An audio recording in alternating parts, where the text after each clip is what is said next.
Bonjour à tous. Aujourd'hui, on se retrouve pour une nouvelle vidéo. Ça va être une vidéo qui va être un petit peu plus sérieuse que celle que j'ai l'habitude de faire. Simplement parce que je voulais vous dire que je vais partir. C'est déjà planifié, je suis déjà inscrit, on attend juste l'ouverture des frontières. Je vais partir en Inde pour réaliser une mission humanitaire. Et pour ça, j'ai besoin de vous. Parce que, en fait, envoyer une personne pour assurer une continuité dans les missions d'aide aux populations qui sont les plus défavorisées, ça entraîne des coûts qui sont importants. Pas uniquement pour le voyage, pas uniquement pour moi, mais aussi pour tout le matériel que je vais emmener sur place, pour tous les médicaments que je vais emmener sur place, les habits. Ça demande de l'organisation, ça demande du financement, et c'est grâce à vous que cette aide va pouvoir être emmenée sur place. Il y a toute une organisation de matériel qui va donner de l'aide médicalisée. On va faire de l'éducation, du dépistage. Il y a des médecins et des infirmiers locaux qui doivent être rémunérés. Et c'est pour ça, dans cette optique, que je vais partir en mission humanitaire. Et je vais vous expliquer un petit peu plus pourquoi. Mais d'abord, commençons par le sujet que tout le monde attend, c'est le financement.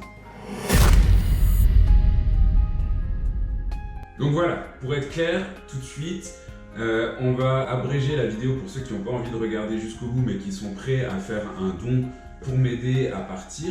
Donc on rentre tout de suite dans le vif du sujet. Comme ça, c'est fait.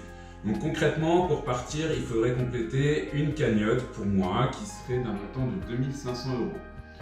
Je vais vous mettre dans la description tous les liens qui correspondent avec l'accès au RIB, comment faire un don. La seule chose qu'il faut bien penser, c'est que quand vous allez réaliser votre virement ou si vous envoyez un chèque, il faudra le mettre au nom de la mission humanitaire, c'est-à-dire l'association qui règle ça. Il faudra simplement mettre mon nom et mon prénom également pour que ce soit crédité sur ma cagnotte pour le voyage humanitaire.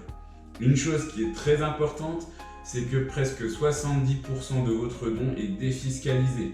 Je vous donne un exemple. Pour 1500 € de don, il y a environ 1000 € qui vous sont défiscalisés. Alors n'hésitez pas, profitez-en. Il n'y a pas de montant limite, il n'y a pas de montant minimum.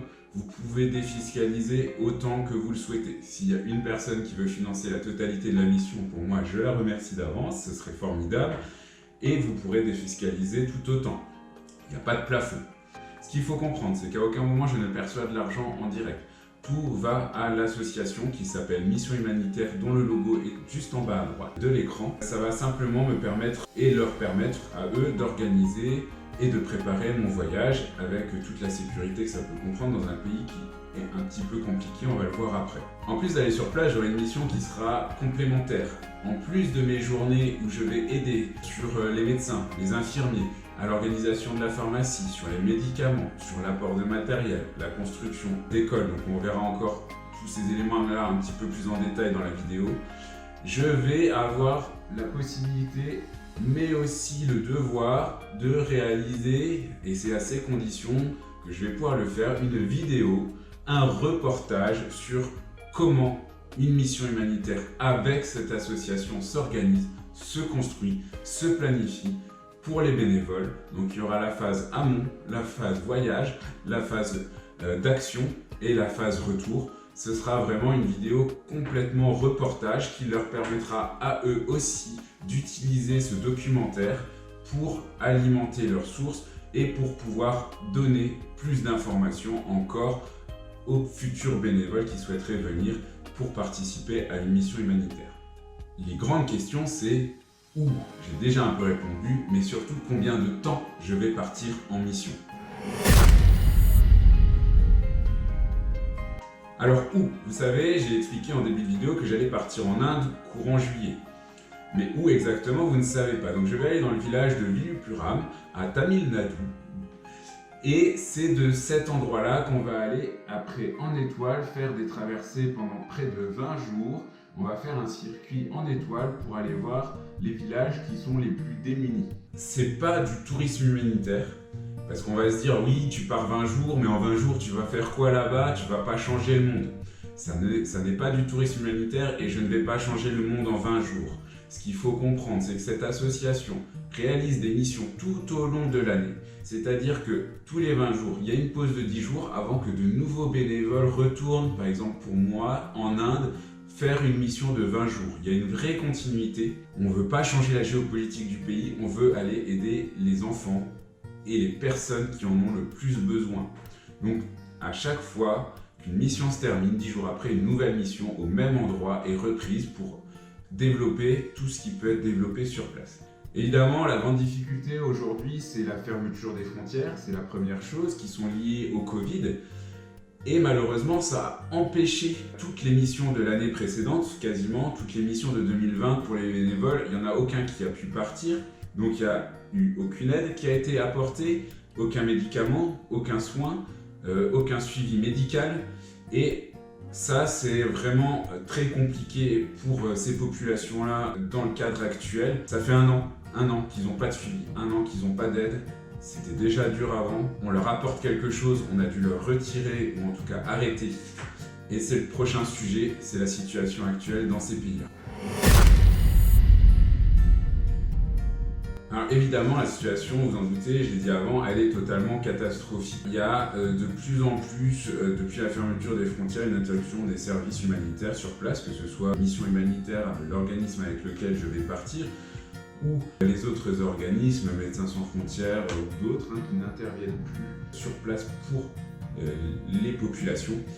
Pour bien comprendre aussi mon choix de l'Inde, je vous l'expliquerai un petit peu après, mais il faut bien comprendre comment se situe la pauvreté et quelles sont les difficultés des personnes qui survivent, vraiment c'est de la survie dans ces villages, à proximité de Vilupuram, qui est l'un des villages les plus touchés par les différences sociales. Ce qu'il faut comprendre, c'est qu'en Inde, comme partout ailleurs, on est quelque part, en France ça pourrait être un quartier défavorisé, on a plus ou moins de chance. Malheureusement, en Inde, par rapport à un pays développé, les enfants, les populations qui naissent dans des villages défavorisés font partie d'une caste. C'est-à-dire qu'ils ne peuvent pas évoluer à partir du moment où ils sont dans une caste qui est dite socialement inadaptée ou socialement vraiment basse. Ils ne pourront pas, par exemple, épouser ou accéder à des travails qui leur permettront de progresser socialement. Ils n'accéderont pas à des travails qui leur permettront de progresser socialement. Ils ne peuvent pas épouser une femme ou un homme qui est d'une autre caste. Ils restent tout le temps à leur niveau. Ce qui fait que quand on va aller voir ces villages, ces populations, évidemment, ce sont les castes les plus démunies et parfois même, on les appelle les intouchables ou également les daily workers parce que ils n'ont pas de travail, ils n'ont pas de quoi se nourrir, ils n'ont pas de quoi manger. Il faut savoir qu'ils vivent avec 1 euro par repas et ils ne mangent qu'un repas par jour. Et ces 1 euro doivent nourrir 5 à 6 personnes, donc une famille entière. Et pour gagner 1 euro, c'est quasiment une journée de travail à nettoyer les égouts, la merde des autres, sans protection. Et ça, c'est vraiment compliqué là-bas. Ils ont vraiment très peu de choses.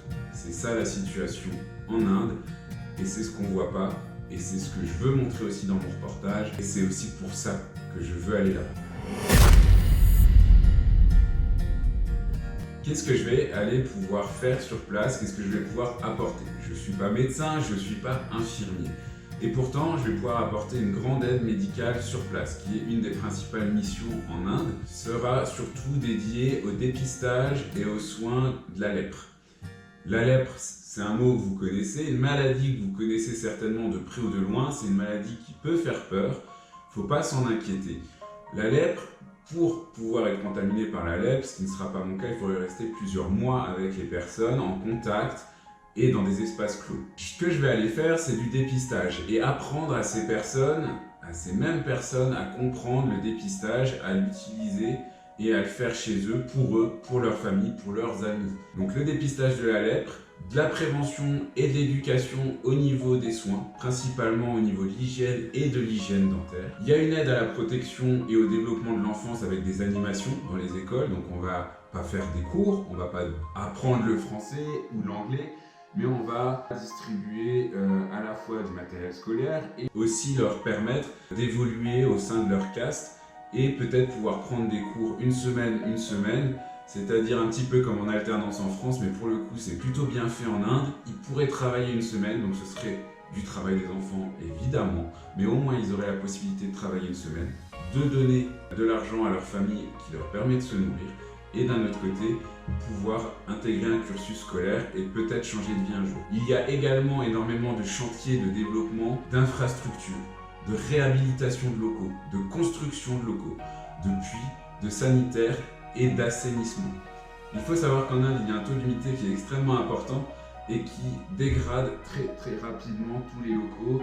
Il y a besoin d'un entretien régulier, courant, et la plupart du temps, ils ne savent pas le faire, donc il y a une vraie transmission de savoir et de compétences aussi sur ce niveau-là.